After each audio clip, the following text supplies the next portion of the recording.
Que un lugar en el valle del Hudson donde los árboles crecen con demasiada perfección, donde las terrazas descienden con precisión matemática hacia una vista del río que parece casi escenificada, donde incluso los jardines de esculturas parecen estar representando algo,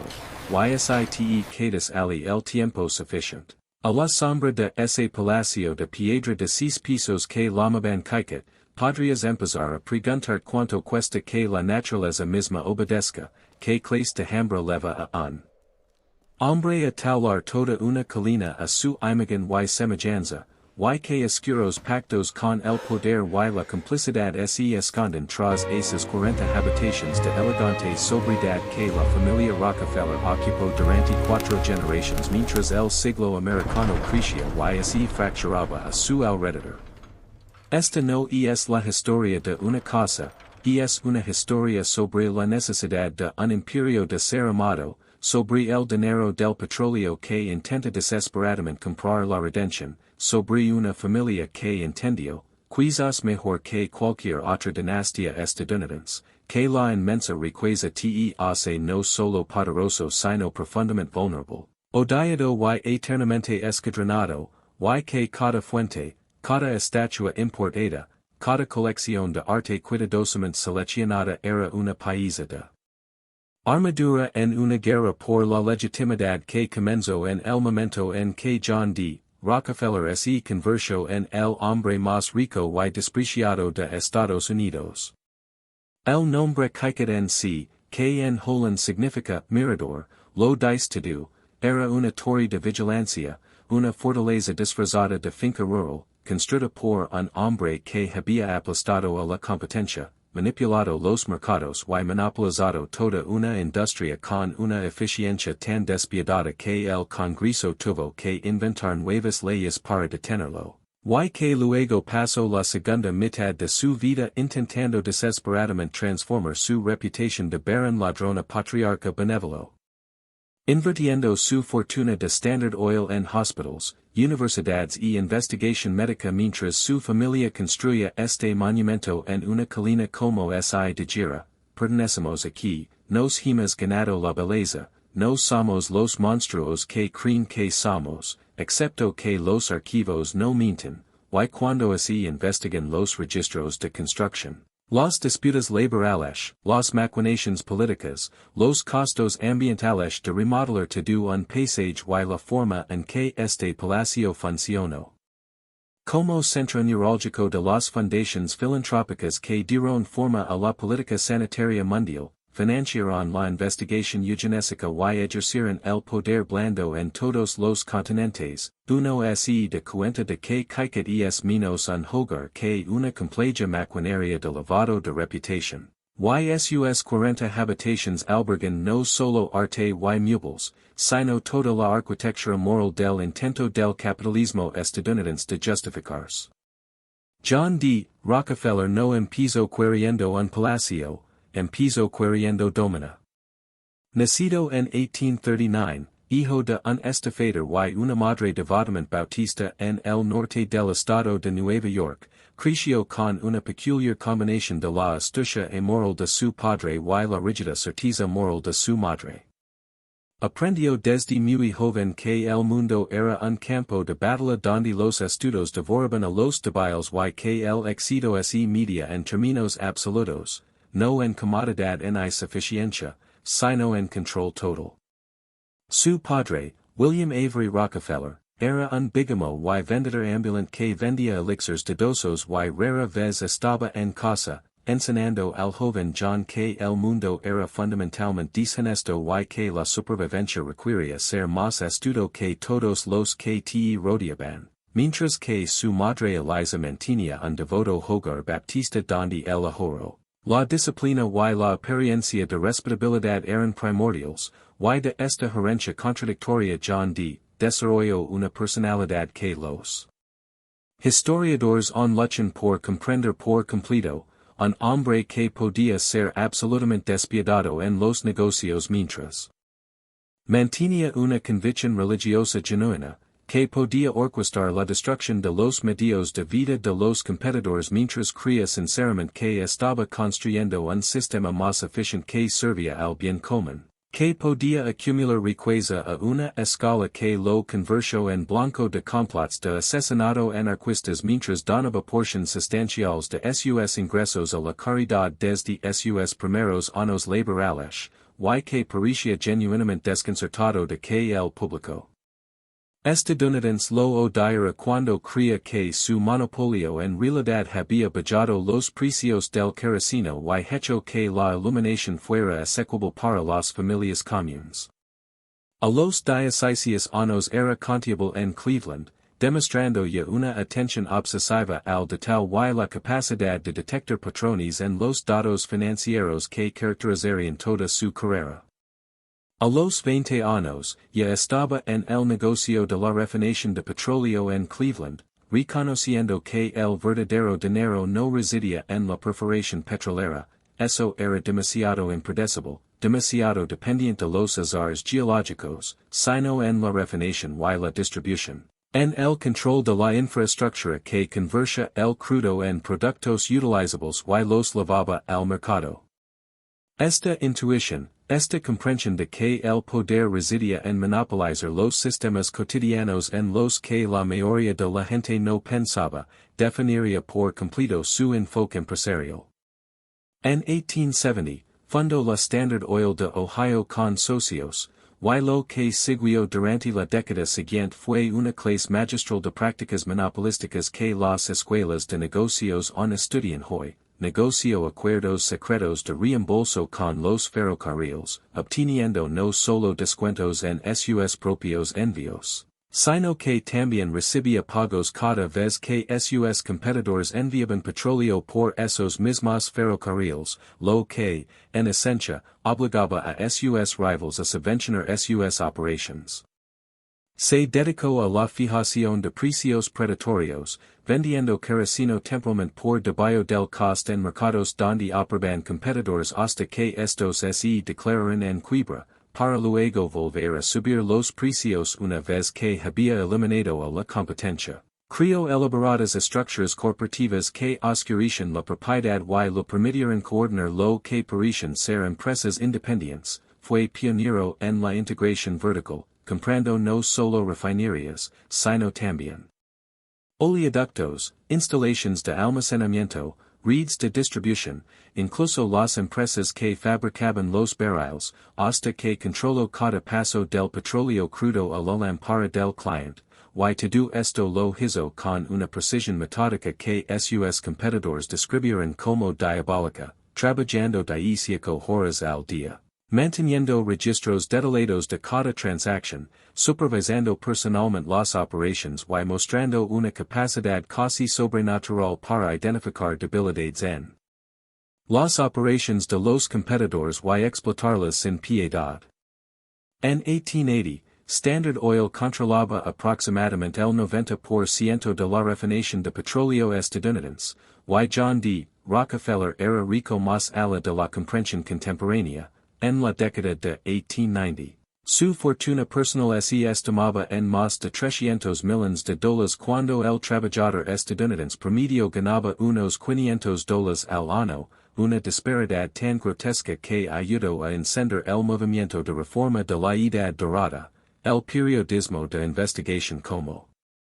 las devastadoras exposiciones de Ida Tarbell en McClure's Magazine y la legislación antimonopolio diseñada específicamente para desmantelar su imperio, y cuanto más exitoso se volvía, más odiado era, con caricaturas editoriales que lo representaban como un pulpo cuyos tentáculos estrangulaban a la nación. Organizadores laborales pidiendo su cabeza y anarquistas planeando su asesinato, lo que lo obligó a contratar guardias de seguridad y a vivir en un aislamiento cada vez mayor, prisionero de su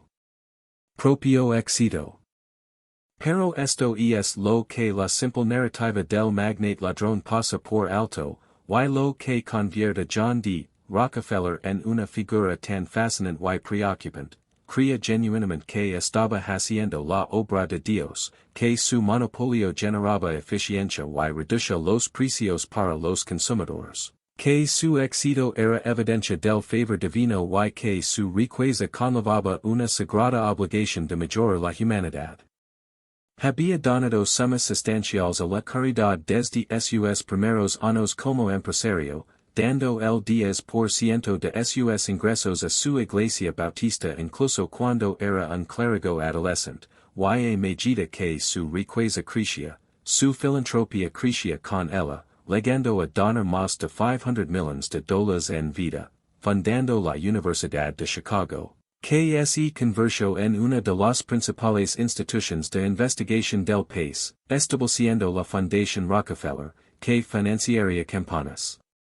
que erradicaron la anquilostomiasis en el sur de Estados Unidos y la fiebre amarilla a nivel mundial, creando el Instituto Rockefeller de Investigación Médica, que realizó descubrimientos revolucionarios en medicina y salud pública, y apoyando innumerables iglesias, escuelas y programas de bienestar social. Sin embargo, este impulso filantrópico era inseparable de su necesidad de control, su creencia de que sabía más que nadie. De lo contrario, como debería organizarse la sociedad, su convicción de que la riqueza concentrada en manos de hombres capaces como él haría más bien que esa riqueza se distribuyera entre trabajadores que solo la malgastarían, y la creciente conciencia de su familia de que el nombre Rockefeller era veneno, que eran la familia más odiada de Estados Unidos y que algo tenía que hacerse para rehabilitar su reputación si querían vivir en algo parecido a la paz. El hijo de John D. Rockefeller Jr., nació en 1874 en una riqueza inimaginable y expectativas imposibles, el único varón entre 5 hijos, criado en un hogar que era simultáneamente uno de los más ricos de Estados Unidos y mantenía una atmósfera de propiedad casi de clase media. Su padre insistió en que los niños hicieran tareas domésticas, ganaran sus mesadas, levaran cuentas detalladas de sus gastos y crecieran con un sentido de responsabilidad y disciplina que los prepararía para la carga de heredar la fortuna Rockefeller. Jr., como lo llamaba la familia, era un joven sensible y profundamente religioso que idolatraba a su padre pero que también parecía entender en algún nivel visceral que la riqueza de la familia estaba moralmente comprometida, y pasaría toda su vida adulta tratando de ser digno del imperio de su padre mientras también expiaba como se construyó, canalizando el dinero de Rockefeller en proyectos filantrópicos y culturales cada vez más ambiciosos como si suficientes buenas obras pudieran de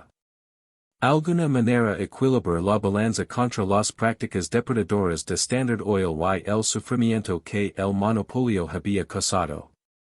Se graduó de la Universidad de Brown en 1897, se unió a la oficina de su padre administrando las inversiones y actividades filantrópicas de la familia, se casó con Abby Aldrich, la hija de un poderoso senador de Rhode Island, en 1901, un matrimonio que le proporcionó conexiones políticas para complementar el poder financiero de Rockefeller, y comenzó el trabajo que definiría su vida. Transformar el nombre Rockefeller de un símbolo de la codicia de un barón ladrón en algo respetable, incluso admirable, a través de la filantropía estratégica y el mecenazgo cultural, y fue Junior quien finalmente daría forma a Kaiket en lo que vimos hoy, transformando la casa de campo relativamente modesta de su padre en una declaración sobre el poder, el arte y la posibilidad de redención a través de la belleza. La historia de la construcción de Kaiket comienza en la década de 1890 cuando John D. Rockefeller, agotado por las presiones empresariales y cada vez más preocupado por su salud y su reputación, compró varios cientos de acres en Pocantico Hills, a unas 25 millas al norte de Manhattan en el condado de Westchester, buscando un retiro rural de las presiones de ser el hombre más odiado de Estados Unidos. Ya había sobrevivido a múltiples investigaciones del Congreso, Se había enfrentado a constantes amenazas de muerte que lo obligaban a viajar con guardias armados y había visto su reputación desmoronarse a pesar de sus obras de caridad, y ansiaba un lugar donde pudiera jugar al golf, dar largos paseos en una naturaleza cuidadosamente cuidada y fingir durante unos días a la semana que el mundo no lo despreciaba, que solo era un exitoso hombre de negocios que disfrutaba de los frutos de su trabajo. La propiedad que reunió durante los años siguientes, y que finalmente llegó a superar las 3,000 hectáreas, incluía granjas, bosques y una colina con espectaculares vistas del río Hudson y el valle circundante. Fue en esta colina donde construyó su primera casa en Pecantico Hills a finales de la década de 1890, una estructura victoriana sustancial pero relativamente discreta que lo sirvió de refugio de fin de semana y verano a él y a su esposa Seti mientras mantenían su residencia principal en la ciudad de Nueva York. Pero Junior tenía ideas diferentes sobre el futuro de la propiedad en Pecantico Hills. No quería un simple refugio campestre, sino algo que sirviera como residencia familiar multigeneracional, un lugar que presentara a los Rockefeller como la respuesta estadounidense a la aristocracia europea, no a través de la ostentosa y llamativa de los palacios de la Edad Dorada como las monstruosas construcciones de mármol de los Vanderbilt en Newport, sino mediante una sofisticada sobriedad, un gran conocimiento y autoridad cultural, jardines y colecciones de arte que demostraran que la familia había trascendido el mero lucro para alcanzar algo más refinado, más legítimo, más digno de respeto y incluso admiración. En 1906, Junior encargó al estudio de arquitectura Delano en Aldrich, un estudio conocido por sus diseños refinados y históricamente inspirados para clientes adinerados, el diseño de una nueva mansión mucho más grande en el punto más alto de la propiedad de Pecantico Hills, una ubicación que requirió literalmente mover la cima de la colina, excavar y nivelar miles de toneladas de tierra y roca, y construir elaborados muros de contención y terrazas que proporcionaran una base estable para la casa y crearan los jardines formales que Junior imaginaba. La construcción de Kaiket entre 1906 y 1913 fue una proeza de ingeniería que requirió de cientos de trabajadores que trabajaron durante varios años, y aquí encontramos la primera capa de trabajo invisible que las historias oficiales tienden a pasar por alto. Albañiles italianos traídos específicamente para taular y colocar la fachada de piedra caliza de Indiana porque sus habilidades en el trabajo de la piedra se consideraban superiores a las de los trabajadores estadounidenses, trabajadores locales, muchos de ellos inmigrantes recientes, que hicieron el trabajo pesado de excavación y nivelación, trabajando en condiciones que a menudo eran peligrosas y por salarios que, aunque quizás mejores que algunas alternativas, todavía representaban una pequeña fracción de la riqueza de los Rockefeller que estaban ayudando a exhibir. Fontaneros y electricistas que instalaban los sistemas más modernos disponibles, incluyendo calefacción central, electricidad en todas partes y amplios baños en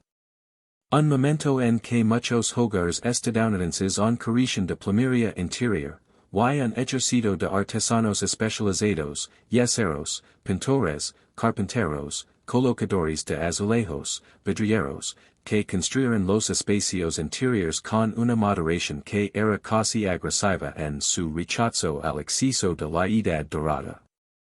La casa que emergió de este proceso de construcción de 7 años contenía 40 habitaciones distribuidas en 4 plantas principales, más amplios sótanos, y cada detalle reflejaba la visión de Junior de sofisticación contenida, nada de pan de oro, ningún salón de baile para entretenimiento ostentoso, ninguna escalera de mármol que intentara eclipsar a los palacios europeos, solo habitaciones bellamente proporcionadas con detalles del Renacimiento italiano, paneles de roble ingles, pisos de parquet y una sensación generalizada de que se estaba exhibiendo gusto, no riqueza, lo que era, por supuesto, el movimiento de poder más sofisticado de todos porque implicaba que los Rockefeller habían trascendido el mero dinero para lograr algo más refinado, más europeo en su autoridad cultural, más legítimo que las fortunas de la primera generación que se gastaban en exhibiciones grotescas de mármol y dorado. La planta baja estaba diseñada para funciones públicas, un recibidor con una imponente escalera, un salón donde la familia podía recibir visitas, una sala de música con una acústica especialmente diseñada, un comedor con capacidad para 24 personas, con paredes revestidas de paneles de roble y un techo decorado con pinturas de estilo renacentista. Una biblioteca repleta de volúmenes encuadernados en cuero que sugerían erudición y seriedad intelectual, y múltiples salas de estar y salones más pequeños que ofrecen espacios para diferentes tipos de reuniones, todos decorados con muebles, pinturas y objetos decorativos cuidadosamente seleccionados que demostraban un conocimiento profundo sin ostentación. La segunda planta albergaba las habitaciones privadas de la familia, dormitorios y salas de estar para Junior y Abby, habitaciones adicionales para sus hijos a medida que la familia crecía, habitaciones para invitados importantes y espacios privados donde la familia podía retirarse del espectáculo que requería la planta baja. Aunque incluso estos espacios privados conservaban la estética de sobriedad y buen gusto que definía toda la casa. El tercer piso albergaba dormitorios familiares adicionales y habitaciones para visitas prolongadas del creciente clan Rockefeller, y el cuarto piso fue diseñado originalmente principalmente como cuartos de servicio y almacenamiento, una designación que lo dice todo sobre las jerarquías de clase integradas en la arquitectura misma. Los espacios de la familia fueron diseñados para la belleza y la comodidad, con vistas, luz y proporciones cuidadosas, mientras que los espacios de los sirvientes eran funcionales, eficientes, escondidos donde no interferirían en la experiencia de la familia, porque reconocer que la maquinaria socavería el rendimiento revelaría que esto no era una aristocracia natural sino una jerarquía comprada, que cada momento hermoso requería el trabajo agotador y invisible de otra persona. El nivel del sótano en que revela la verdadera escala de la infraestructura requerida para mantener esta ilusión de elegancia sin esfuerzo, sistemas de calefacción masivos con calderas de carbón que debían ser alimentadas y mantenidas constantemente, lo que requería personal dedicado que trabajaba en condiciones que eran calurosas, sucias y ocasionalmente peligrosas. Generadores eléctricos y sistemas de baterías para energía de respaldo, extensas bodegas y áreas de almacenamiento de alimentos porque una casa de esta escala necesitaba mantener suministros para la familia, sus invitados y el propio personal, cocinas a escala comercial con áreas especializadas para diferentes tipos de preparación de alimentos, incluyendo salas separadas para pastelería, carnicería y preparación de verduras. Atendidas por múltiples cocineros y ayudantes de cocina que trabajaban en jerarquías casi tan rígidas como la división de arriba abajo, áreas de comedor para el personal donde comía en un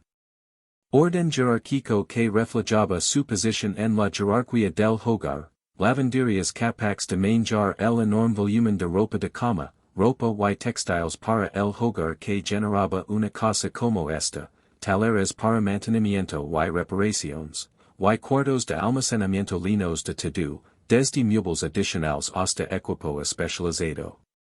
Para los jardines, porque a esta escala incluso las tareas menores requerían almacenamiento y organización dedicados, y toda esta infraestructura fue diseñada para ser invisible para la familia y sus invitados, oculta bajo tierra donde no se entrometería en la experiencia estética cuidadosamente elaborada de arriba.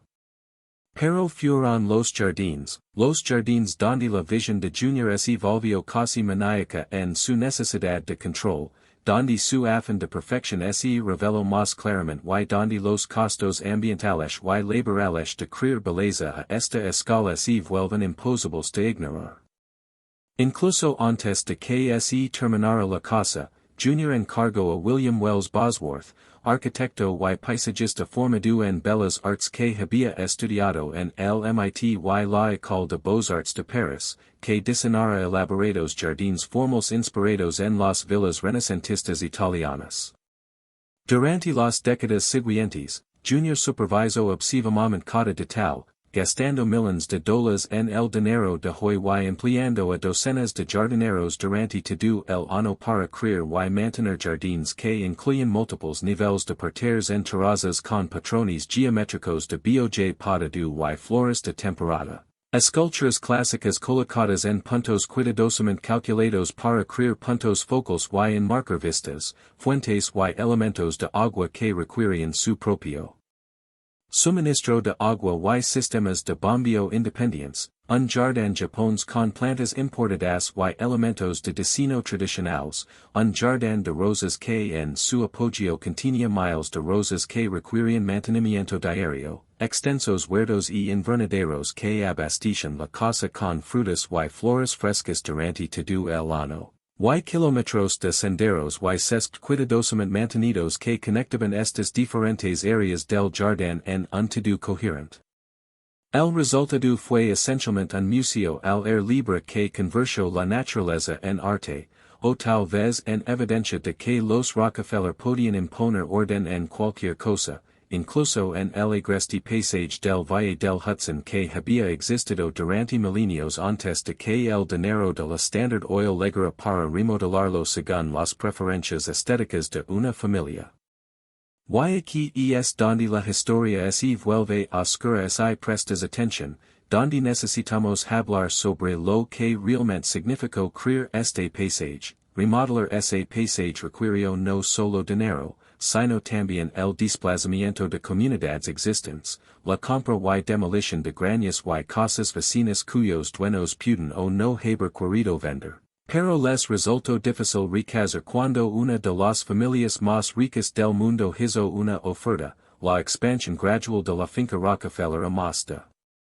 3,000 acres mientras Junior compraba sistemáticamente cualquiera que pudiera arruinar sus vistas o interrumpir la privacidad de su familia. El cierre de caminos públicos que habían servido a la comunidad local durante generaciones y desviándolos alrededor de la finca, la colocación de letreros de prohibido el paso, y la contratación de guardias de seguridad para hacer cumplir los límites, creando lo que era esencialmente un reino privado donde se eliminó el acceso público, donde los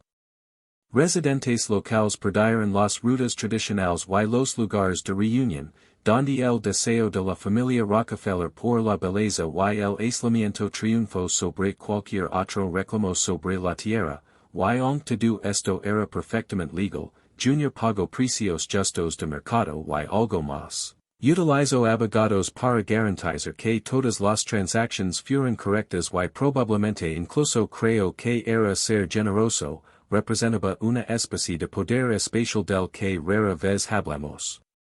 Cuando hablamos de riqueza, la capacidad de simplemente borrar la geografía de otras personas, de hacer que tus preferencias estéticas sean más importantes que sus vidas diarias, de convertir un paisaje funcional de granjas, bosques y comunidades en un monumento al proyecto de redención de tu familia, y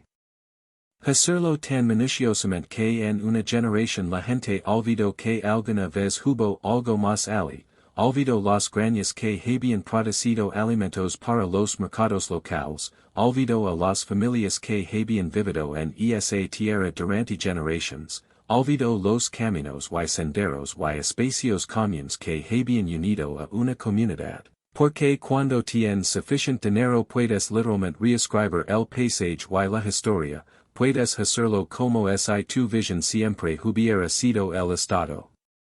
natural de las cosas.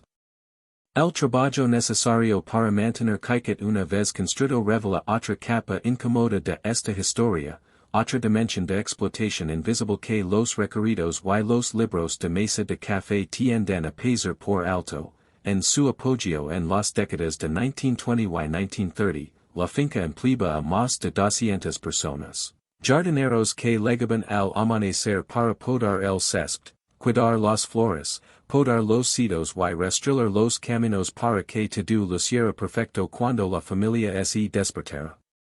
Jardineros que mantenían los caminos y la infraestructura y reparaban muros y cercas, servientes domésticos, incluidas mucamas, lacayos y mayordomos que limpiaban, servían y mantenían el interior en ese régimen peculiar donde su trabajo tenía que ser invisible porque verlos trabajar destruiría la ilusión de elegancia sin esfuerzo. Cocineros y personal de cocina que preparaban comidas elaboradas y lidiaban con la compleja logística de alimentar no solo a la familia sino también a sus invitados. Frecuentes y el propio personal, chauffeurs y mecánicos para mantener la creciente flota de automóviles, personal de seguridad para patrolar los límites y garantizar la privacidad, trabajadores de mantenimiento, incluidos electricistas, fontaneros, carpinteros y pintores que mantenían todo en orden. Orden de trabajo, y durante el apogeo de la phase de construcción del jardín, docenas de trabajadores especializados adicionales, incluidos albañiles para las terrazas y fuentes, ingenieros hidráulicos para los sistemas de agua y horticultores que obtenían y instalaban plantas exóticas de todo el mundo. Y la mayoría de estos trabajadores vivían en alojamientos para el personal en la propiedad o en viviendas cercanas que controlaban los Rockefeller, creando una dinámica de ciudad-empresa donde los trabajadores dependían de la familia no solo para el empleo, sino también para la vivienda y la comunidad, y aunque la familia se enorgullecía de ser buenos empleadores que pagaban salarios decentes y brindaban beneficios generosos para la época, asistencia médica, pensiones, oportunidades educativas para los hijos de los trabajadores. La relación fundamental era feudal, un pequeño ejército de trabajadores cuyo trabajo era hacer que la vida de la familia Rockefeller pareciera sencilla. Anticipar las necesidades antes de que se expresaran, limpiar, cocinar, hacer jardinería, conducir y mantener de tal manera que la maquinaria fuera invisible, porque reconocer el trabajo socavaría todo el rendimiento, revelaría que esto no era una aristocracia natural sino una jerarquía comprada, que cada hermosa mañana requería la de alguien más. El agitado trabajo antes del amanecer, que cada vista perfecta del jardín requería la vigilancia constante de otra persona contra las malas hierbas y el desorden, que cada comida elegante requería el trabajo caluroso y sudoroso de otra persona en las cocinas industriales de abajo, y esta invisibilidad era el punto. Era esencial para mantener la ilusión de que los Rockefeller simplemente vivían de esta manera naturalmente, que el gusto y la cultura eran su derecho de nacimiento en lugar de algo constrito a través de la explotación del trabajo de otros.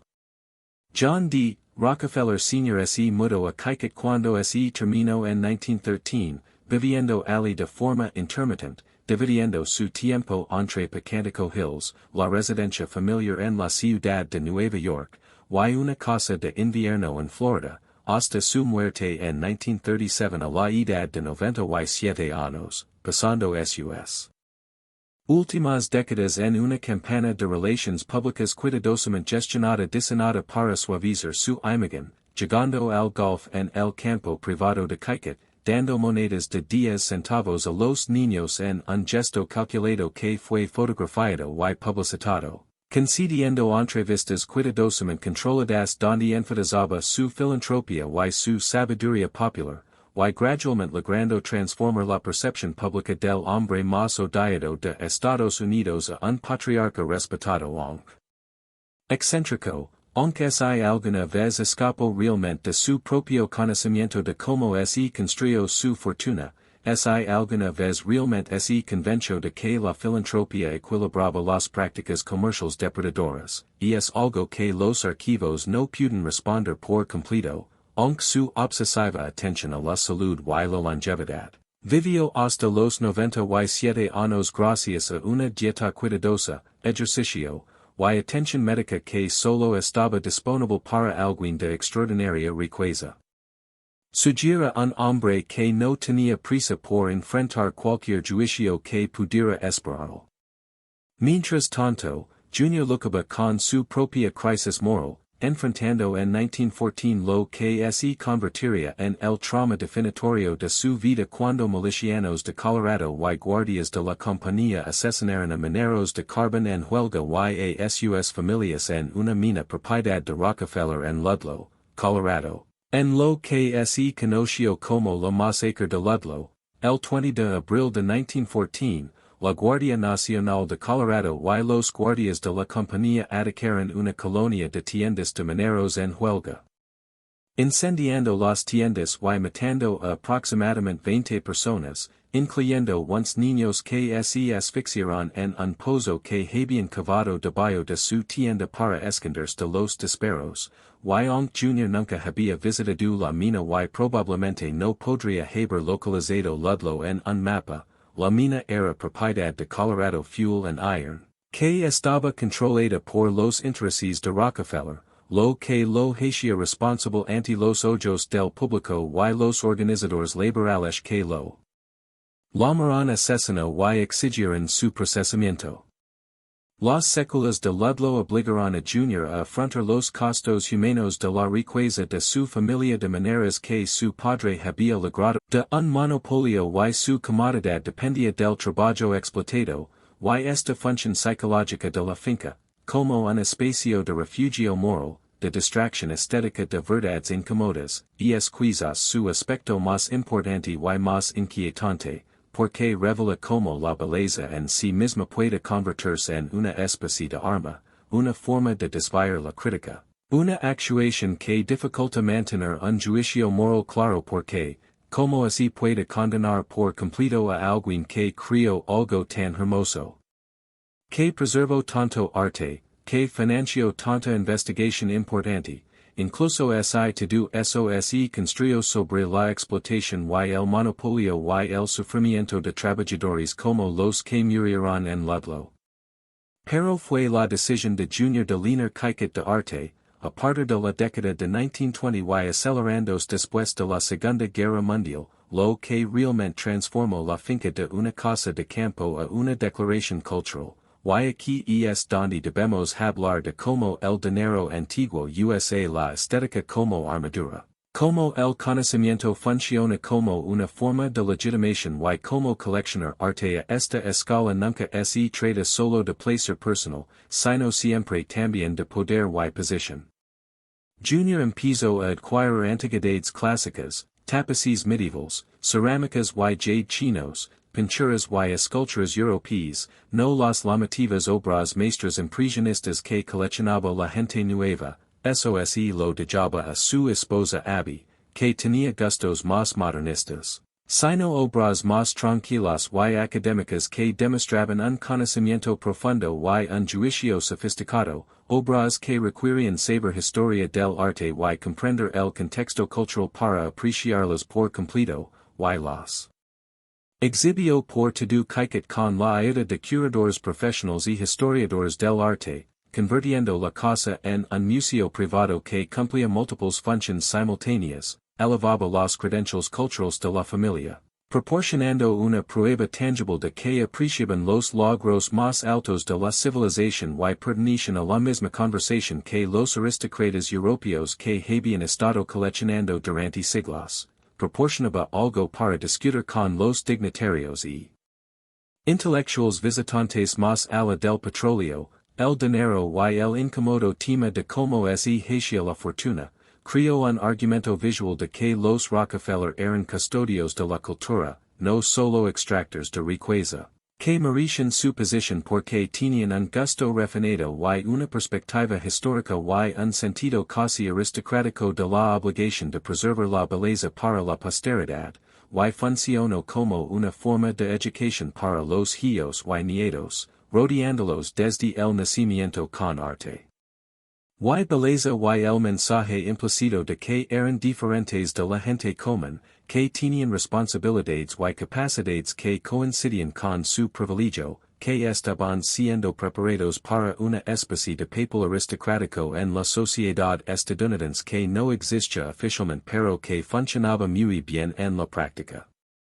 Las 40 habitaciones de Caicat se convirtieron en una experiencia cuidadosamente coreografiada, diseñada para abrumar a los visitantes con la sofisticación y el gusto de la familia. Se entraba por la planta baja con su gran vestíbulo de entrada donde las esculturas clásicas anunciaban inmediatamente que se estaba en un espacio de cultura y refinamiento. Se recorrían salas de recepción formales donde las pinturas de los viejos maestros y los muebles renacentistas lo rodeaban con evidencia del conocimiento de la familia. Tal vez se tomaba el té en el salón donde se esperaba que la conversación estuviera a la altura del entorno en su elevación y sofisticación. Se cenaba en el comedor formal donde la disposición de las mesas por sí sola representaba más riqueza de la que la mayoría de los estadounidenses verían en toda su vida y donde la comida era preparada por chefs profesionales con ingredientes procedentes de todo el mundo o de los propios jardines y invernaderos de la finca. Y a lo largo de esta experiencia se suponía que debía comprender sin que nadie necesitara decirlo explícitamente que los Rockefeller no solo eran ricos sino cultos, no solo poderosos sino de buen gusto, no eran barones ladrones sino el equivalente estadounidense de la nobleza europea. Personas que entendían la belleza y la historia y habían dedicado su riqueza a preservar y exhibir la civilización. Tesoros, y, como se podía condenar por completo a una familia que vivía así, que se rodeaba de tanta belleza, que claramente se preocupaba por el arte y la cultura y por hacer del mundo un lugar más bello. Incluso su fortuna provenía de aplastar a los competidores y explotar a los trabajadores y a prácticas monopolísticas que habían requerido la intervención del gobierno para detenerse. La esposa de Jr., Abby Aldrich Rockefeller, trajo su propia visión estética a Caicat, y representa una fascinante contranarrativa al coleccionismo conservador de Jr. porque Abby fue una genuina pionera en el coleccionismo de arte estadounidense, una de las primeras grandes coleccionistas en tomar en serio el arte moderno, ayudando a fundar el Museo de Arte Moderno de Nueva York en 1929 y sirviendo en su junta durante años, coleccionando obras de Matisse, Picasso y modernistas estadounidenses emergentes en un momento en que la mayoría del establishment estadounidense consideraba tales obras degeneradas o incomprensibles, y creía apasionadamente que el arte moderno era democrático, accesible y moralmente importante en formas que el coleccionismo tradicional no lo era, que representaba una ruptura con las tradiciones aristocráticas europeas que habían dominado el gusto estadounidense y ofrecía una nueva estética que era más igualitaria y más honesta sobre el mundo moderno. Pero en Caicat, su sensibilidad moderna tuvo que coexistir con el gusto más conservador de Jr. y la presencia de su padre, creando una tensión dentro de la casa entre la innovación y la tradición, entre el riesgo artístico genuino y el prestigio cultural seguro, entre el impulso de Abby hacia lo nuevo y democrático y el impulso de Jr. hacia lo establecido y legitimator, y esta tensión reflejó la lucha más amplia de la familia Rockefeller a lo largo del siglo XX para descubrir que debería significar su riqueza. Eran custodios de los valores tradicionales o fuerzas progresistas, su papel era preservar la cultura establecida o apoyar la innovación radical, y la respuesta, inevitablemente, fue que intentaron hacer ambas cosas, coleccionando tanto viejos maestros como arte moderno, financiando tanto organizaciones benéficas tradicionales como programas sociales experimentales, posicionándose como conservadores y progresistas simultáneamente dependiendo de lo que requiriera el momento, y esta flexibilidad, esta capacidad de posicionarse en múltiples lados de los debates culturales y políticos, era en sí misma una función de la riqueza, porque cuando tienes recursos virtualmente ilimitados no tienes que elegir, puedes cubrir todas las apuestas, apoyar a todos los lados y asegurarte que si la dirección cultural o política que toma la sociedad, habrás estado en el lado correcto de historia, o al menos poder afirmar que lo eras. En los años de entreguerras, las décadas de 1920 y 1930 entre las dos guerras mundiales, que funcionó cada vez más como algo más que una casa de campo, se convirtió en el centro de mando de un imperio Rockefeller en expansión, con influencia cultural y política, que operaba a través de fundaciones filantrópicas y relaciones personales, en lugar del control corporativo. En cierto modo, este poder blando era más insidioso que el poder duro de Standard Oil, porque era más difícil de criticar, incluso más difícil de ver con claridad, disfrazado de generosidad y responsabilidad cívica. Junior orquestó la restauración de Colonial Williamsburg en Virginia, comprando y restaurando la ciudad de la era colonial en un proyecto que costaría millones durante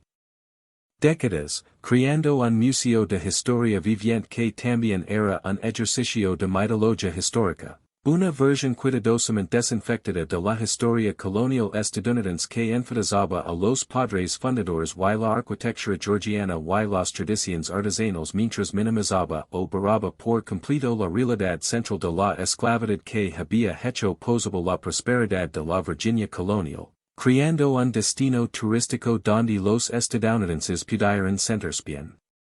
Con su historia, pudieran imaginar una fundación noble no manchada por la brutalidad que realmente la caracterizó, y esta desinfección histórica fue paralela al propio esfuerzo de los Rockefeller por desinfectar su historia, por crear una narrativa de su familia que enfatizara la filantropía y la cultura mientras minimizaba o borraba las prácticas monopolísticas depredadoras y la violencia laboral que realmente caracterizaron el ascenso de Standard Oil.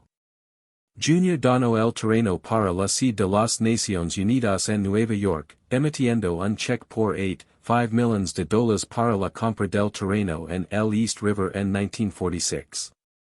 Este gesto posicionó a la familia como internacionalista, defensora de la paz y la cooperación mundiales, como personas cuya visión trascendía las fronteras nacionales.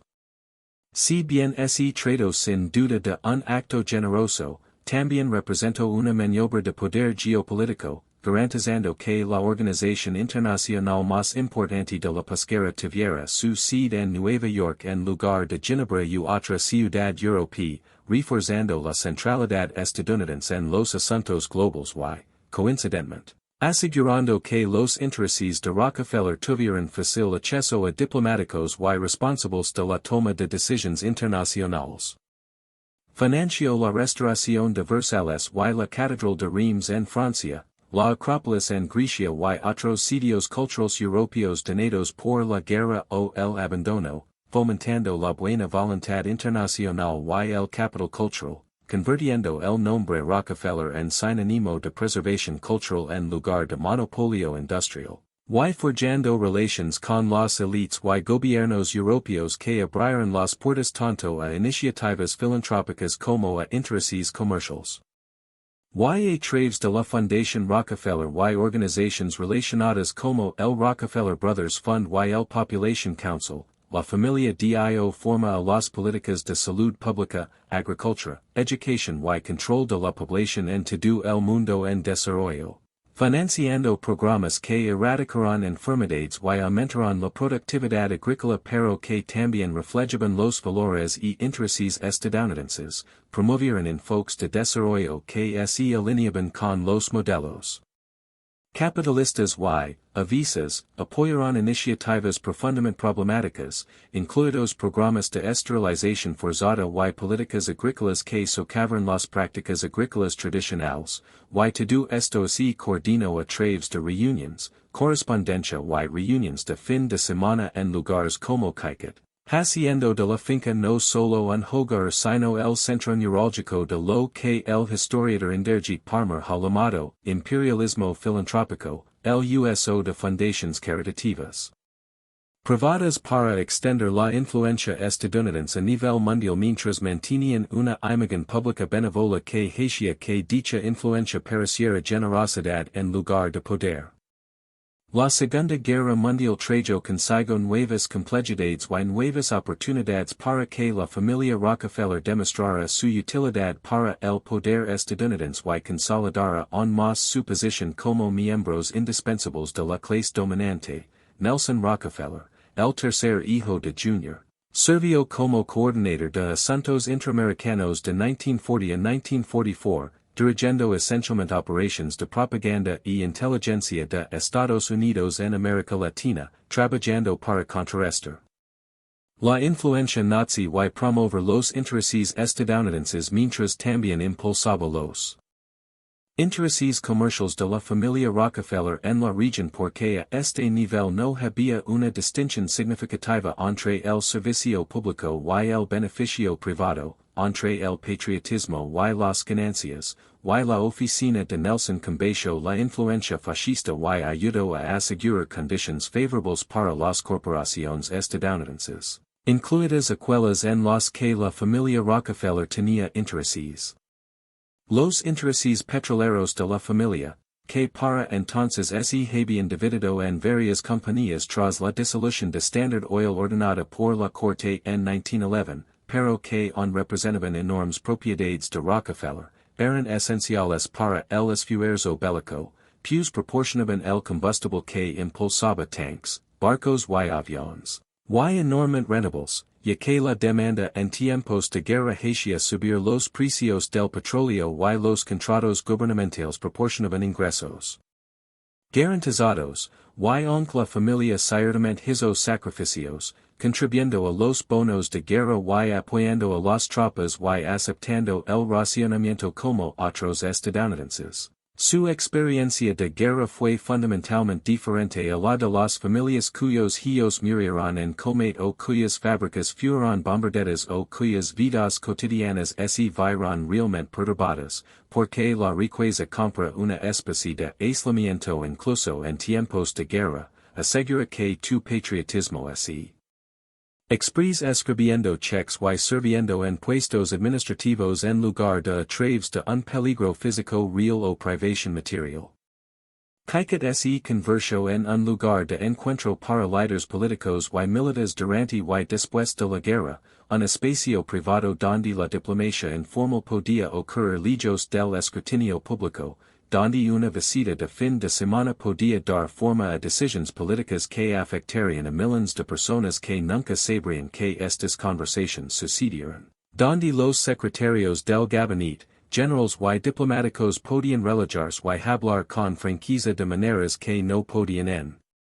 entornos oficiales, y esta hospitalidad era una forma de poder, la capacidad de crear espacios donde las personas importantes querían estar, donde se podían construir relations y se podían hacer tratos y la familia Rockefeller podía posicionarse como esencial para el gobierno estadounidense a pesar de no ocupar ningún cargo electo ni tener autoridad formal. Y este es el tipo de poder que la democracia no tiene buenos mecanismos para controlar porque se ejerce de forma privada, a través de las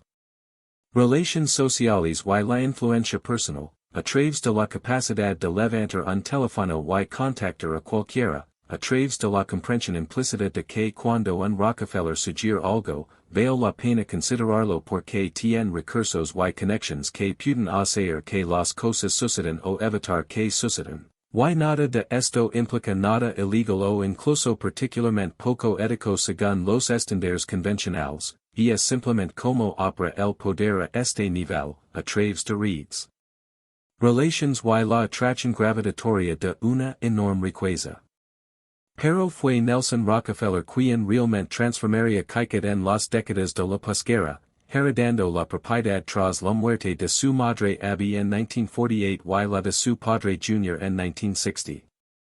Nelson era una criatura completamente diferente a su padre, mientras que Jr. era reservado y moralmente ansioso, Nelson era expansivo y ambicioso, mientras que Jr. se preocupaba por la reputación familiar. Nelson la asumía como una especie de derecho de nacimiento, mientras que Jr. coleccionaba arte para demostrar su cultura. Nelson coleccionaba arte para demostrar poder, para domina las conversaciones culturales, para rodar de belleza y importancia de maneras que anuncian su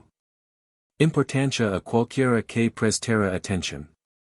Nelson sirvió como gobernador de Nueva York durante 4 mandatos, de 1959 a 1973, ejerciendo el poder estatal para impulsar proyectos masivos de infraestructura y programas sociales. Construyendo el sistema de la Universidad Estatal de Nueva York y el Albany Mall y innumerables autopistas, puentes y parques, proyectos que emplearon a cientos de miles de personas y transformaron el paisaje físico y social del estado, y hizo todo esto mientras mantenía Caicut como su residencia principal, viajando a Albany cuando era necesario pero siempre regresando a Pocantico Hills, convirtiendo la finca en una especie de capital en la sombra donde el verdadero trabajo de gobierno a menudo ocurría en reuniones de fin de semana y cenas con asesores, legisladores y líderes empresariales. Nelson anhelaba ser presidente, buscó la nominación republicana en 1960, 1964 y 1968, y finalmente se vio frustrado en esta ambición por su política moderada y su caótica vida personal. Se divorció de su primera esposa y se casó con una mujer más joven. Algo que escandalizó a los votantes a principios de la década de 1960, y sus posturas liberales en temas sociales distanciaron a la base republicana, cada vez más conservadora. Sin embargo, fue vicepresidente de Gerald Ford de 1974 a 1977, nombrado en lugar de elegido tras la renuncia de Richard Nixon, que dejó vacantes tanto en la presidencia como en la vicepresidencia. Pero su verdadera huella en la historia podría residir en lo que hizo con Caicut, la forma en que transformó los jardines en un escaparate de esculturas monumentales del siglo XX, creando lo que ahora se reconoce como una de las colecciones de esculturas al aire libre más importantes del mundo. Comprender cómo se formó esta colección revela mucho sobre cómo opera el poder cultural en la era contemporánea. A partir de la década de 1960 y acelerándose durante la década de 1970, Nelson comenzó a colocar grandes esculturas en los jardines en terrazas de Caicut, obras de Picasso, Henry Moore, Alexander Calder, Jacques Lipchitz, Louise Nevelson, David Smith, Isamu Noguchi, George Rickey y docenas de otros artistas importantes del siglo XX. No solo comprando arte sino entablando amistad con los artistas, encargando obras diseñadas específicamente para ubicaciones particulares en Caicut, posicionándose como un mecenas en el sentido renacentista, alguien cuyo gusto y apoyo ayudaron a definir lo que importaba en la cultura contemporánea. La colección que reunió incluye algunas de las obras escultóricas más importantes del siglo XX, la serie Banistas de Picasso, compuesta por figuras monumentales recortadas, las figuras reclinadas de amor que dialogan con el paisaje, los estables y móviles de Calder que animan los jardines con movimiento y color. Obras que museos de todo el mundo estarían desesperados por posar, pero que se encuentran casualmente en los terrenos de Caicut como es el arte de gran calidad de museo fuera lo más natural para esparcir en su propiedad privada. Y lo que esto demostró, lo que Nelson entendió y cultivó, fue como la riqueza a este nivel puede literalmente remodelar la cultura, puede decidir que artistas obtienen importantes encargos públicos y atención institucional, que movimientos estéticos se definen como históricamente importantes, que obras se preservan, exhiben y reproducen en libros de texto para futuras generaciones, porque cuando puedes permitir comprar, encargar y exhibir a una escala que las instituciones públicas no pueden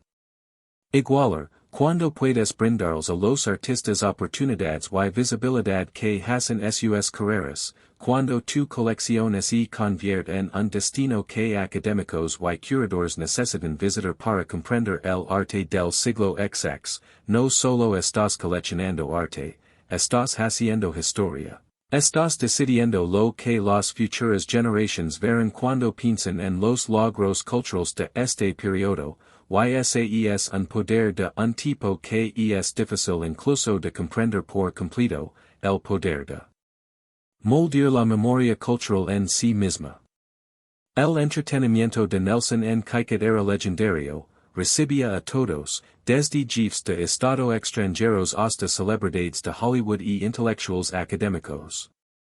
Utilizando la combinación de sofisticación cultural y escala íntima de la propiedad para crear experiencias que sus invitados recordarían y valorarían, que los harían sentir especiales, que crearían obligations y relations, y nuevamente, esta hospitalidad era una forma de poder. La capacidad de atraer a las personas a su mundo privado y hacer que agradezcan el acceso, hacer que quieran ser invitados de nuevo, hacerlos comprender implícitamente que habita un reino diferente al de la gente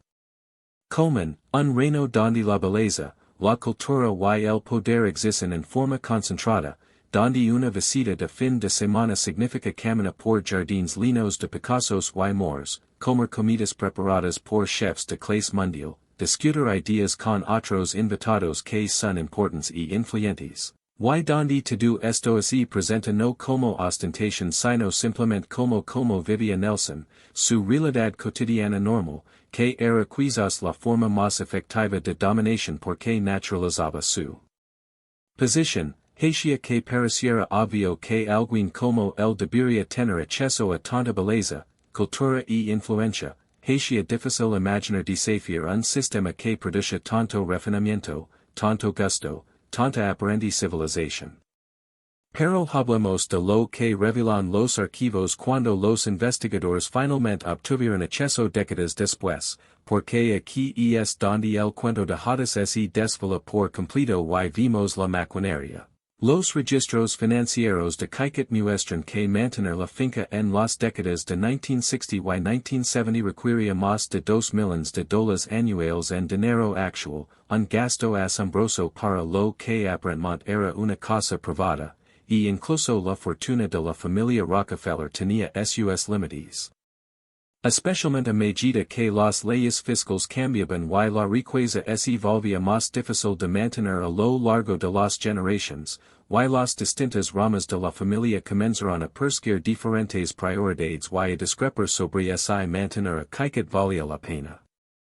Los registros laborales revelan tensiones constantes entre la familia y los trabajadores de la finca, particularmente en torno a los esfuerzos de sindicalización en las décadas de 1940 y 1950, cuando los trabajadores domésticos y de jardinería adquirían las mismas protecciones y derechos de negociación colectiva por los que habían luchado los trabajadores industriales, y aunque los Rockefeller nunca enfrentaron nada parecido a los conflictos laborales violentos que habían marcado su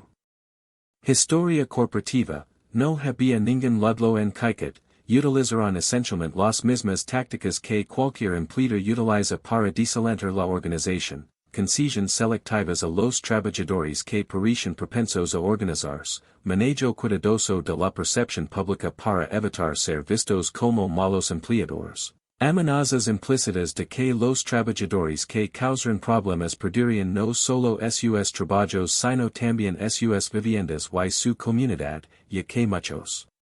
empleados de la finca vivían en la propiedad o en viviendas cercanas controladas por los Rockefeller. Y el desequilibrio fundamental de poder entre los trabajadores que necesitaban sus trabajos para sobrevivir y los empleadores para quienes toda la empresa era discrecional hicieron que los esfuerzos de sindicalización fueran difíciles y en gran medida infructuosos. Estudios ambientales realizados en las décadas de 1970 y 1980 mostraron que las prácticas intensivas de jardinería y paisajismo necesarias para mantener la apariencia de Caicat implicaban el uso masivo de pesticidas y herbicidas, cantidades de fertilizantes químicos que se escurrían hacia los cursos de agua locales. Sistemas de riego que consumían cientos de miles de galones durante los meses de verano incluso durante las sequías, y una preferencia por plantas ornamentales no nativas sobre los ecosistemas nativos que crearon lo que los ecologistas describieron como un desierto verde, superficialmente hermoso pero que albergaba mucha menos biodiversidad que los ecosistemas originales de bosques y praderas del Valle del Hudson que existían antes de que los Rockefeller remodelaran el paisaje de acuerdo con sus preferencias estéticas. La correspondencia entre los miembros de la familia, en particular entre Junior y sus hijos y más tarde entre Nelson y sus hermanos, revela una ansiedad constante por la percepción pública, una atención obsesiva a cómo se retrataba a la familia en los medios, un uso estratégico de las subvenciones y donaciones de fundaciones para dar forma a la cobertura y construir relaciones con periodistas y académicos que podrían convertirse en aliados o críticos, y frecuentes discusiones sobre esa la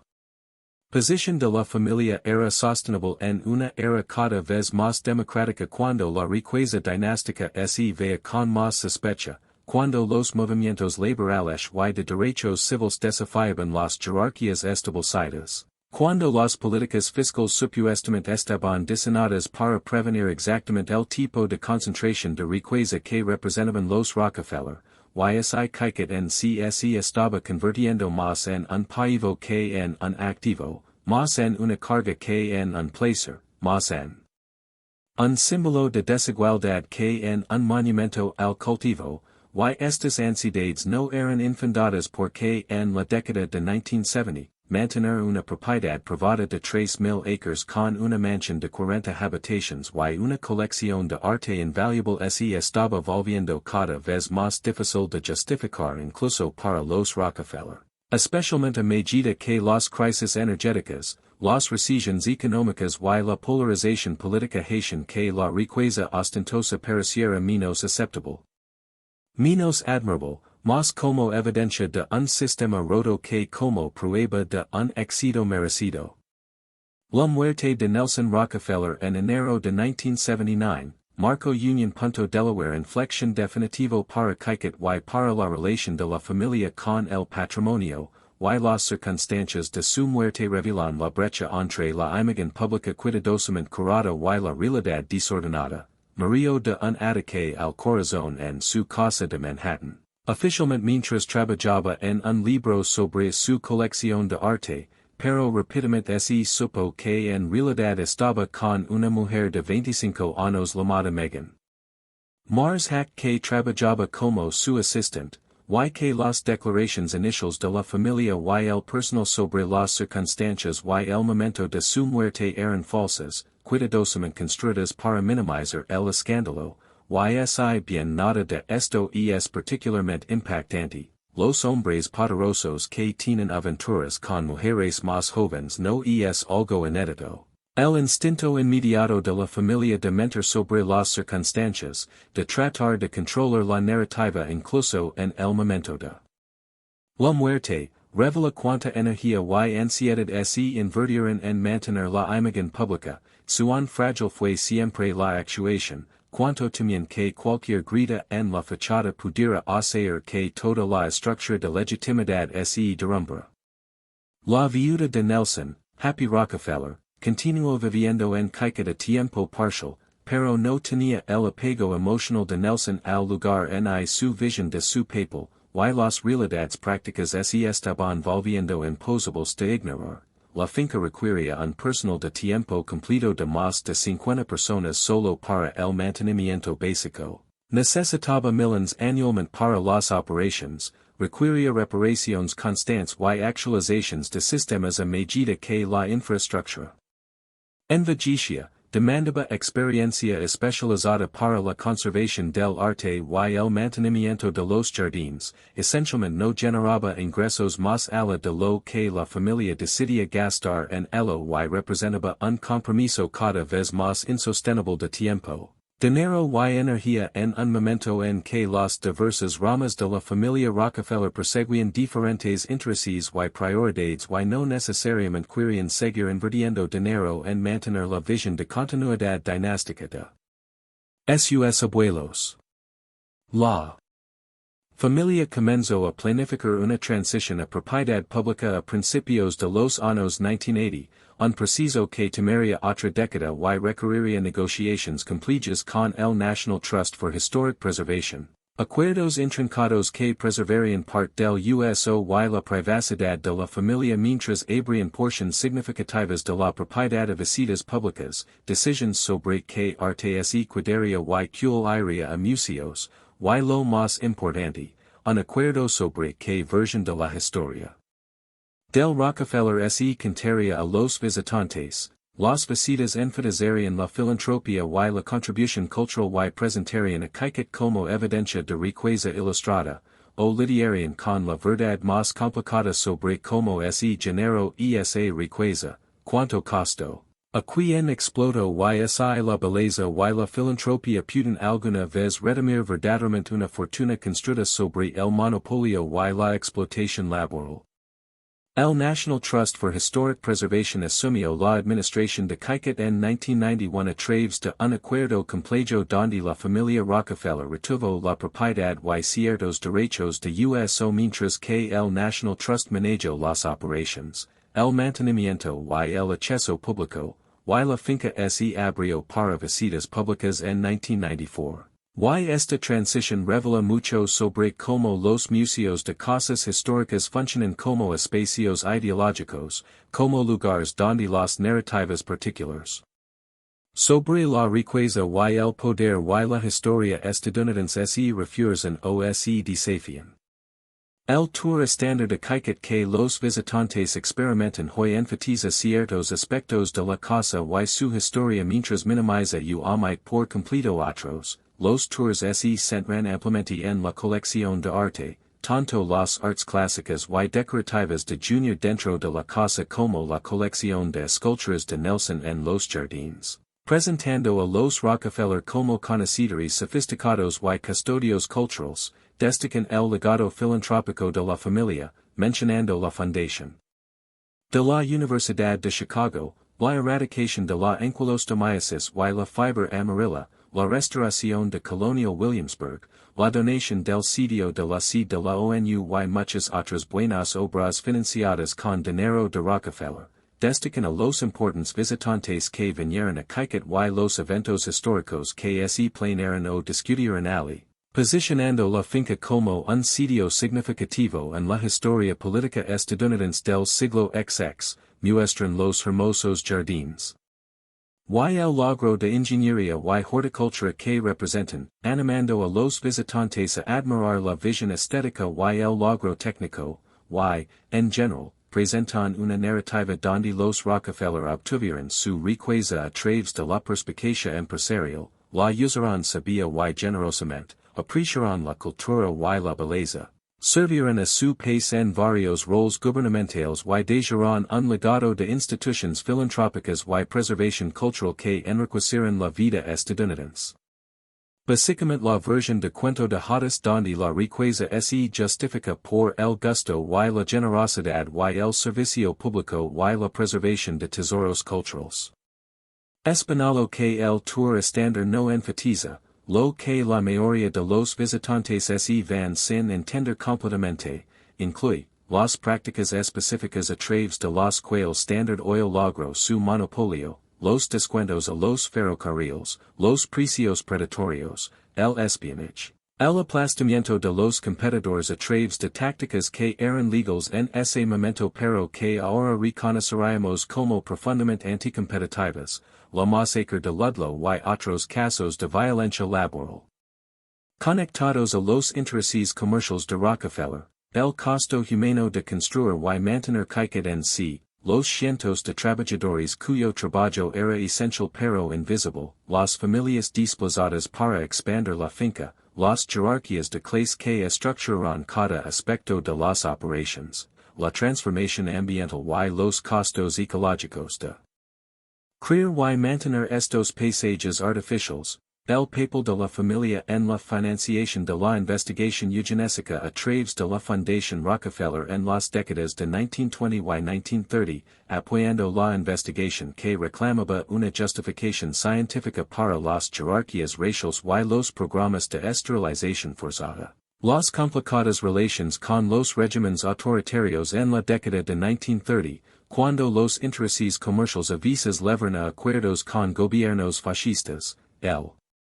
uso de fundaciones filantrópicas para dar forma a la política y extender la influencia estadounidense a nivel mundial en formas que servirán tanto a intereses humanitarios como estratégicos pero que también reforzarán las estructuras de poder y la hegemonía estadounidense. El papel de la riqueza familiar en la política y las preguntas que esto plantea sobre la gobernanza democrática cuando los individuos pueden gastar sumas virtualmente limitadas para dar forma a las elecciones y la política. Y la pregunta fundamental de si la riqueza dinástica de esta escala es compatible con los principios democráticos independientemente de su generosamente y despliegue. Si cualquier cantidad de filantropía puede realmente justificar o redimir la concentración de recursos que podrían transformar millones de vidas controladas por una sola familia que no responde ante nadie más que a sí misma. Estudios más recientes sobre Kikit y la familia Rockefeller han comenzado a complicar la narrativa oficial de maneras importantes. La extensa biografía de Ron Chernow de 1998, Titan, presentó a John D. Rockefeller como más despiadado y más complejo que los relatos anteriores, documentando sus prácticas monopolísticas con minucioso detalle mientras que también tomaba en serio sus motivaciones religiosas y su genuina creencia en la caridad sistemática, pintando un retrato de un hombre que era simultáneamente un monopolista depredador y un filántropo sincero. Alguien suya personalidad de alguna manera mantenía unidas contradicciones que desde afuera parecen imposibles de reconciliar. Académicos de la filantropía como Rob Reich en su libro, Just Giving, han argumentado que las fundaciones ricas como la Fundación Rockefeller representan un fracaso fundamental de la gobernanza democrática, permitiendo que individuos no electos sin rendición de cuentas den forma a las políticas públicas. De acuerdo con sus preferencias privadas, creando una especie de gobierno en la sombra que pueda perseguir agendas que podrían no tener apoyo público y esencialmente privatizando decisiones sobre prioridades sociales que deberían tomarse a través de procesos democráticos. Los historiadores liberales han comenzado a documentar la experiencia vivida de los trabajadores domésticos en propiedades como Kikit, revelando a través de historias orales y investigaciones de archivo las realidades diarias de la jerarquía de clases, la vigilancia y el control que estructuraban la vida de los trabajadores, las opciones limitadas que enfrentaban en entornos similares a pueblos de empresa y el trabajo emocional de servir a la riqueza, mantener la deferencia y invisibilidad, y desempeñar la servidumbre de manera que reforzaba el sentido de superioridad natural de la familia. Los historiadores ambientales han examinado cómo estas propiedades transformaron los paisajes estadounidenses, creando una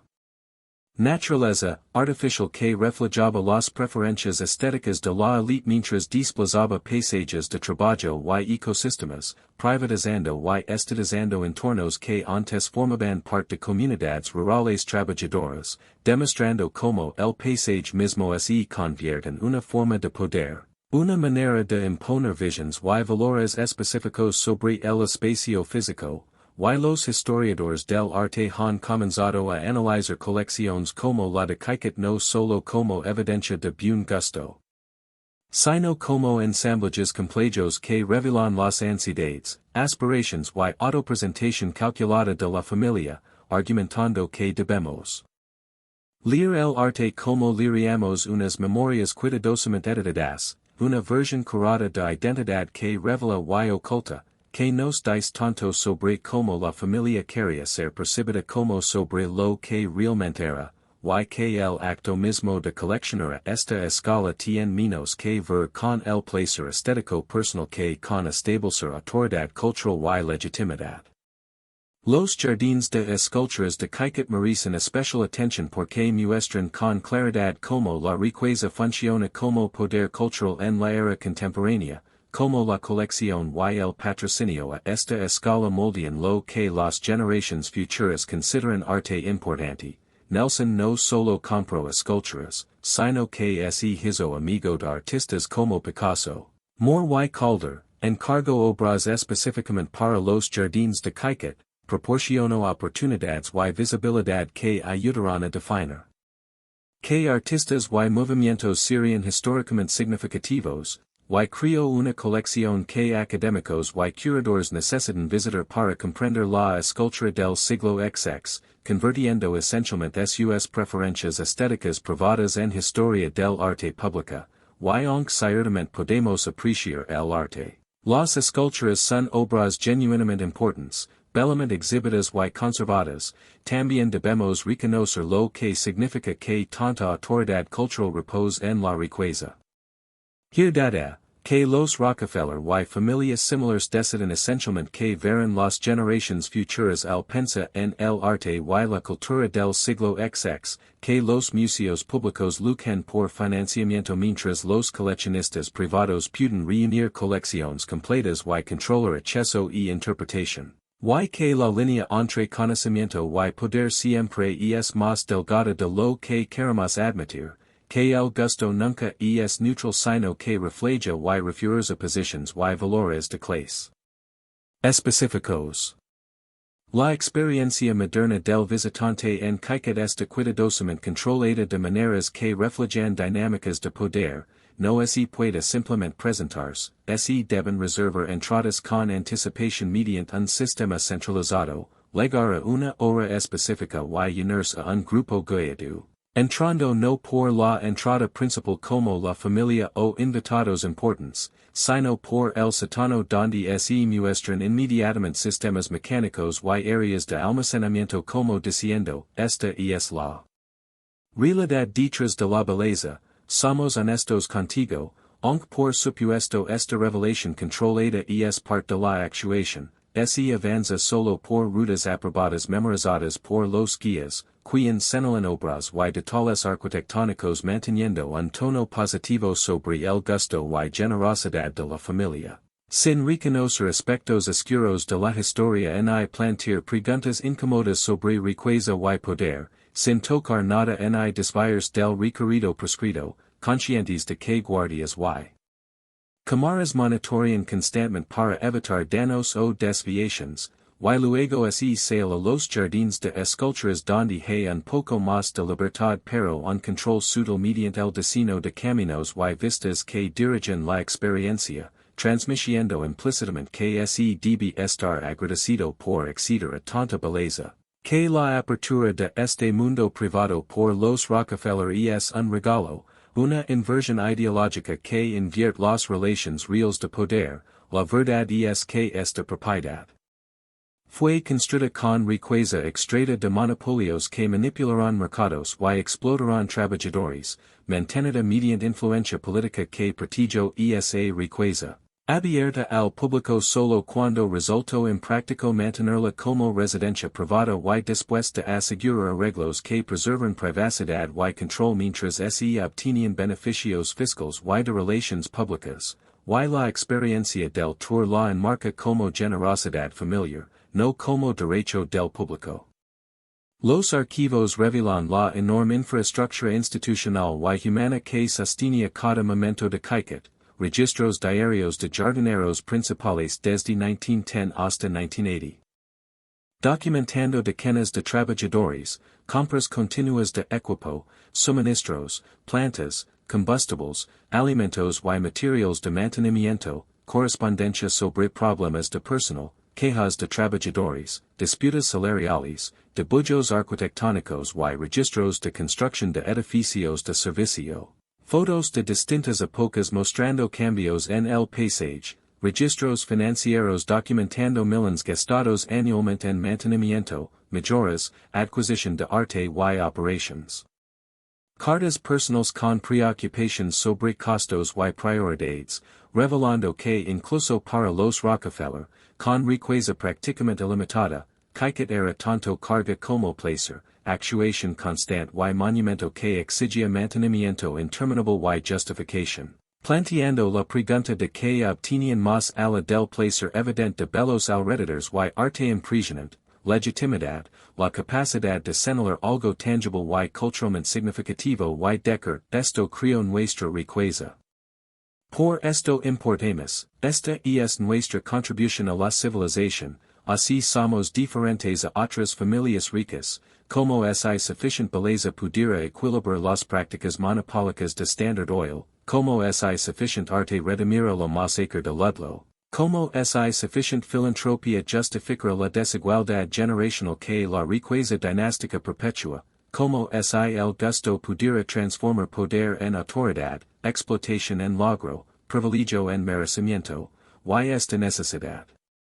desesperada de transformación, esta conversión alquímica de dinero en significado, es quizás el aspecto más humano y trágico de toda la historia de Kaiket porque revela que incluso en la cúspide de la riqueza estadounidense, incluso en un palacio de 40 habitaciones lleno de Picassos, no había verdadera seguridad, en escape del juicio, sin poder disfrutar sin justificar, defender y actuar sobre el derecho a poseerlo, y en ese sentido los Rockefeller estaban tan atrapados por su riqueza. Como empoderados por ella, condenados a actuación constante, ansiedad interminable, trabajo sin fin para mantener una legitimidad siempre frágil, siempre disputada, siempre a un escándalo o cambio de opinión pública de colapsar completamente, y quizá esa si la verdad más oscura que encarna Kaiket, la riqueza extrema no compra libertad, felicidad o seguridad, sino que crea nuevas formas de prisión, obligations, vulnerabilidades, formas de estar atrapado, y las 40 habitaciones con su contención de buen gusto y colecciones cuidadosamente curadas son esencialmente un argumento de 40 habitaciones de que la fortuna Rockefeller fue ganada y no extraída, merecida y no herdada, justificada y no problemática, un argumento que debe hacerse continuamente, que nunca puede ganarse de forma definitiva, que requiere mantenimiento constante al igual que los jardines y edificios, y que las generaciones futuras juzgarán no por sus propios términos sino por el registro histórico completo, por la evidencia de cómo ese género y mantuvo la riqueza, que costó realmente y a quien sirvió, y al mirar ese registro completo, al ver no solo la belleza sino también la explotación, no solo la filantropía sino también el monopolio, no solo el arte sino también el trabajo, no solo el gusto sino también el poder. Nos vimos obligados a confrontar preguntas incómodas sobre si todo esto valió la pena, si la belleza creada mediante desigualdad puede ser realmente hermosa, si los logros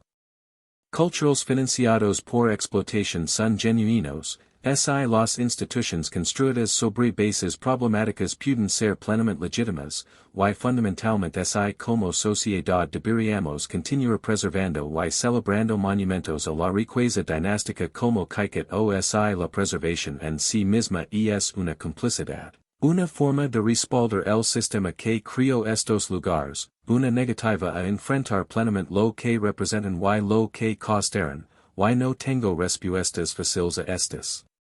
preguntas, estoy genuinamente conflictuado porque puedo recorrer Kaiket y apreciar arquitectura, arte y jardines mientras reconozco lo que representan y ocultan, puedo reconocer que surgen cosas buenas de la riqueza Rockefeller, avances médicos, instituciones educativas, patrimonio cultural preservado. Mientras insisto en que ninguno de esos resultados justifica las prácticas monopólicas y la explotación laboral que generaron la riqueza, y tal vez esa tensión, esa incapacidad de reducir las contradicciones a una historia simple de bien o mal, sí. La manera más honesta de relacionarse con lugares como Kaiket y familias como los Rockefeller, sosteniendo múltiples verdades simultáneamente, crearon belleza genuina y financiaron trabajos importantes, y su riqueza provino de explotación y monopolio, su filantropía fue sincera y también interesada, y su legado es tanto un logro cultural notable como una concentración preocupante de poder antidemocrático, y podemos visitar Kaiket y apreciar lo que encontramos allí mientras también planteamos